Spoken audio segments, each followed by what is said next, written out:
குருதேவர் ஸ்ரீ ராமகிருஷ்ணர் 2 அவதார புருஷரும் சாதனையும்.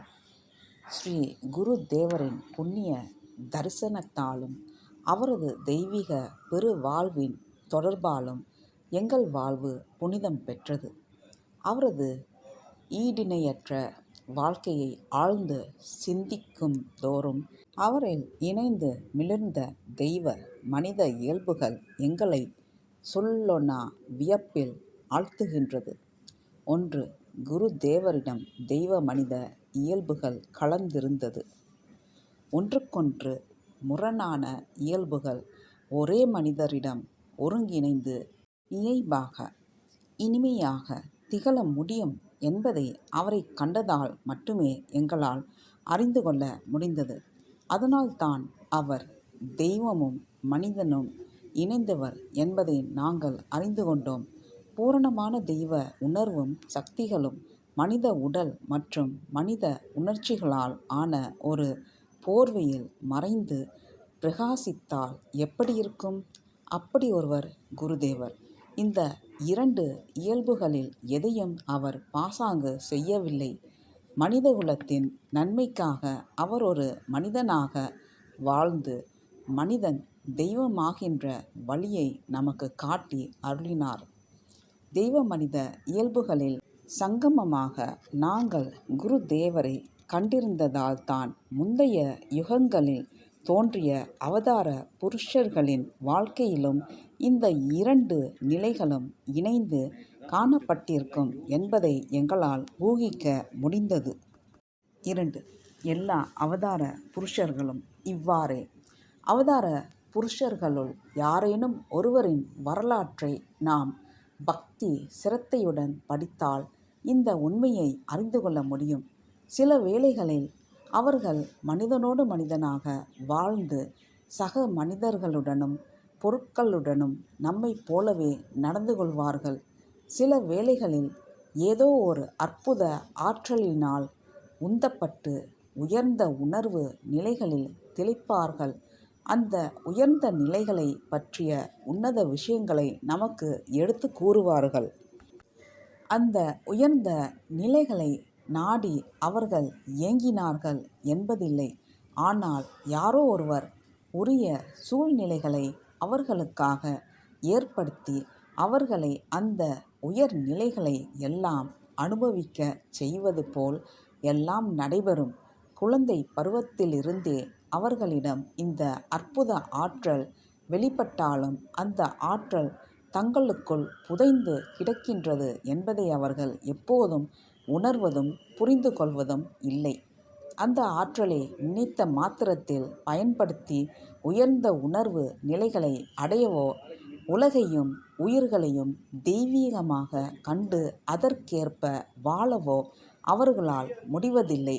நாட்கள் செல்ல செல்ல அந்த ஆற்றலை அடிக்கடி வாழ்க்கையில் உணர்வதால் அந்த அற்புத ஆற்றலுடன் முற்றிலுமாக தொடர்பு கொள்ள வேண்டுமென்ற தீவிர ஆசை அவர்களில் மனதில் எழுகிறது. இந்த ஆசை முதிர்ந்து ஈடிணையற்ற உற்சாகத்துடன் ஆன்மீக சாதனை புரிய அவர்களை தூண்டுகிறது.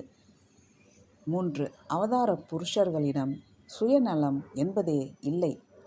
அவதார புருஷர்களின் இந்த ஆசையில், அதாவது சாதனை புரிய வேண்டும் என்கின்ற இந்த ஆவலில் சுயநலம் துளிக்கூட இருப்பதில்லை. இவ்வுலக மேலுலக இன்ப நுகர்ச்சி நாட்டத்தினாலோ அல்லது யாருக்கு எது வேண்டுமானாலும் நடக்கட்டும், தான் மட்டும் முக்தியடைந்து பேரானந்தம் அடைந்தால் போதும் என்ற எண்ணத்தாலோ அவர்கள் சாதனையை மேற்கொள்வதில்லை.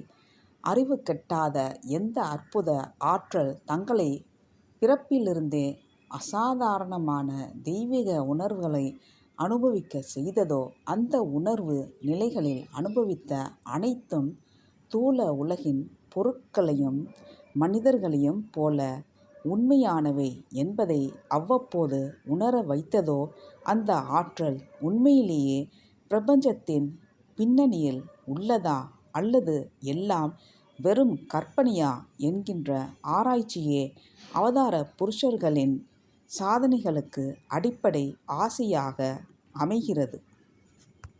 அவர்களின் இந்த சந்தேகத்திற்கு காரணம் இந்த உலகை தாங்கள் பார்க்கின்ற விதமும் சாதாரண மக்களின் கண்ணோட்டமும் மாறுபட்டிருப்பதை அவர்கள் உணர்வதுதான்.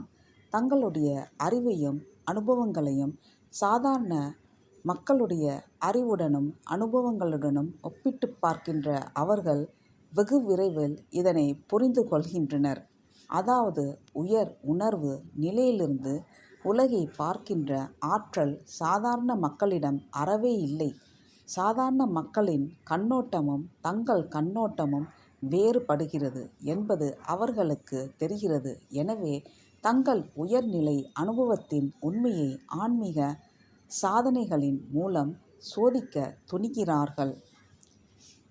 அது மட்டுமல்ல, இந்த ஒப்பு நோக்குதலின் காரணமாக மேற்கூறிய வேறுபாட்டின் இன்னொரு காரணத்தையும் அவதார புருஷர்களால் உணர்ந்து கொள்ள முடிகிறது. 4. அவர்களின் கருணையும் பிறர் நலனுக்காக சாதனைகளை மேற்கொள்ளலும். அந்த வேறுபாடு என்னவென்றால், சாதாரண நிலை, திவ்ய நிலை என்ற இரு நிலைகளிலிருந்து இந்த உலகத்தை அவர்கள் பார்க்கிறார்கள் என்பதுதான். சாதாரண மக்கள் சாதாரண நிலையிலிருந்து மட்டுமே உலகத்தை பார்க்கிறார்கள். அவதார புருஷர்கள் உயர்ந்த உணர்வு நிலையாகிய திவ்ய நிலையிலிருந்தும் உலகை பார்க்கிறார்கள். எனவே நிலையற்ற புலனின்ப பொருட்கள் எதுவும் அவர்களை ஈர்ப்பதில்லை, மாறிக்கொண்டே இருக்கும். இந்த வாழ்க்கையின் பிரச்சினைகளால் ஏற்படும் அமைதியின்மை, நிராசை ஆகியவற்றின் நிழல் கூட அவர்களின் மனதை தொடுவதில்லை. ஆகவே மேற்கூறிய அந்த அற்புத ஆற்றலை முற்றிலும் தமதாக்கி கொண்டு எவ்வாறு நினைத்த மாத்திரத்திலேயே மிக உயர்ந்த உணர்வு நிலைகளை அடைந்தபின் விரும்புகின்ற காலம் வரை எவ்வாறு அந்த உணர்வு நிலைகளிலேயே திளைத்திருப்பது, எவ்வாறு பாமரர்களையும் கூட இந்த பரமானந்த பேரமைதி நிலைக்கு அழைத்துச் செல்வது என்றே கருணை மயமான அவர்களின் மனம் சிந்திக்கும். இதனால்தான் அவர்களது வாழ்க்கையில் எப்போதும் சாதனை, கருணை என்ற இரு நதிகள் இணையாக ஓடிக்கொண்டிருப்பதை நாம் காண்கிறோம். சாதாரண மனிதர்களின் நிலையை தங்கள் நிலையுடன் ஒப்பிட்டு பார்க்கும்போது அவதார புருஷர்களின் இந்த கருணை பன்மடங்கு அதிகரிக்கிறது. ஆனால் அவர்கள் ஏன் இப்படி கருணை கொள்ள வேண்டும் என்பதும் தெரியாது. பிறவியிலிருந்தே கருணை என்னும் பண்பு அவர்களிடம் இயற்கையாக அமைந்திருக்கிறது. இது தொடர்பாக ஸ்ரீ குருதேவர் கூறிய ஓர் உதாரணம் நினைவுக்கு வருகின்றது. 5. குருதேவர் கூறிய 3 நண்பர்கள் அளந்த சந்தை கண்ட கதை. 3 நண்பர்கள் வயல்வெளியில் உழவச் சென்றிருந்தனர். வயல்களில் நடுவில் ஒரு பகுதியை சுற்றி உயரமான சுவர் எழுப்பப்பட்டிருந்தது. அதன் உள்ளிருந்து இனிய பாடல்களும் இசை கருவிகளின் நாதமும் எழுந்து காற்றுடன் கலந்து அந்த நண்பர்களின் செவிகளை தொட்டன. இசையால் ஈர்க்கப்பட்ட அவர்கள் உள்ளே என்ன நடக்கிறது என்பதை அறிய விரும்பி அங்கே சென்றனர். வழி எங்கே உள்ளது என்று தெரியாமல் சுவர்களை சுற்றி சுற்றி தேடினர். எந்த பக்கத்திலும் வழி தென்படவில்லை. செய்வதறியாமல் சிந்தித்து நின்றபோது அவர்களுள் ஒருவன் எங்கிருந்தோ ஓர் ஏணியை கொண்டு வந்து அதன் மேல் ஏறி உள்ளே என்ன நடக்கிறது என்று பார்த்தான். மற்ற இருவரும் கீழே நின்று கொண்டிருந்தனர். சுவர் மீது ஏறியவன் உள்ளே நடப்பதை பார்த்ததும் பேரானந்தம் அடைந்தான். அவனது மகிழ்ச்சி கீழே நின்று கொண்டிருந்த இருவரின் ஆவலையும் தூண்டியது. ஆனால் அவனோ உள்ளே என்ன நடக்கிறது என்பதை பற்றி எதுவும் கூறாமல் மகிழ்ச்சி ஆரவாரத்துடன் உள்ளே குதித்து விட்டான். மற்ற இருவரும், ஆகா, நம் நண்பன் விந்தையானவன், உள்ளே என்ன நடக்கிறது என்பதை சொல்லக்கூட பொறுமையின்றி குதித்து விட்டானே, எப்படியோ போகட்டும், உள்ளே என்ன நடக்கிறது என்று நாம் கட்டாயம் தெரிந்து கொள்ள வேண்டும் என்று பேசிக்கொண்டனர். பின்னர் அவர்களுள் ஒருவன் சுவர் மீது ஏறினான். அவனும் முதல் நண்பன் செய்ததைப் போலவே உரக்க சிரித்தபடியே உள்ளே குதித்து விட்டான். மூன்றாவது நண்பன் என்ன செய்தான் தெரியுமா? நன்றி, வணக்கம். அடுத்த பகுதியில் தொடரும்.